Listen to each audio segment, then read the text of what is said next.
this patient was referred to us for endodontic treatment of tooth number 3.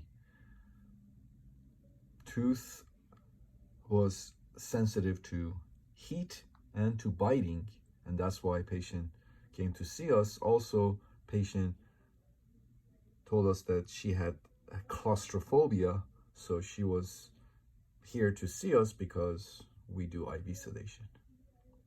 So we examined the tooth, and yes, lo and behold, tender to percussion, slightly tender to palpation, biting, tender, probings 2 to 3 millimeters all around.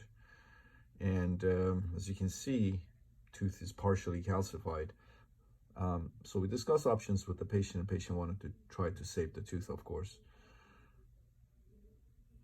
We went ahead and sedated her today, and right before I start the root canal, always take a look, and because I'm going through a crown, I want to make sure, I want to document everything. First of all, everything I see, and then make sure that if I see something that's out of the ordinary, it gets documented and everything. So we put a rubber dam on, patient sedated, and we're gonna, and this is what I see under my surgical operating microscope. And look, we haven't even started, as you can see. We just put the rubber dam on. This is my Explorer pointing to this area here. You can see right there.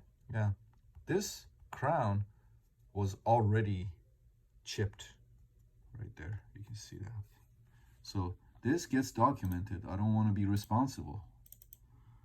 See, right there, it's chipped. So I don't want to be responsible, you know, for this crown. Patient telling me later on that I broke, I chipped her crown, drilling through it. I mean, I told her that it could crack, but this was not my doing. We haven't, as you can see, we haven't even started drilling. So this gets documented, and it's in the patient's chart notes, and I documented that as well. So there you go. And take a look here. Once I accessed the tooth, of course, there was no pulp chamber.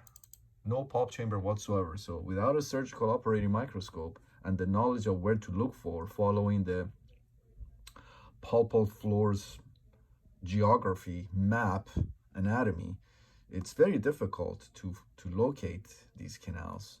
And take a look. The mesial root had 3 canals. 1, 2, 3. MB1, MB2, MB3. That's distal buccal, and of course that's the palatal canal. And take a look at that nice loop there.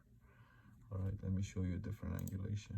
So in this angulation, you can see the beautiful trifurcation of the distal buccal canal. 1, 2, and 3.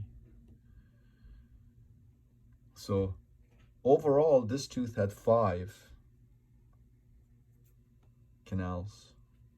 MB1, MB2, MB3, distal buccal with its beautiful trifurcation, and then the palatal.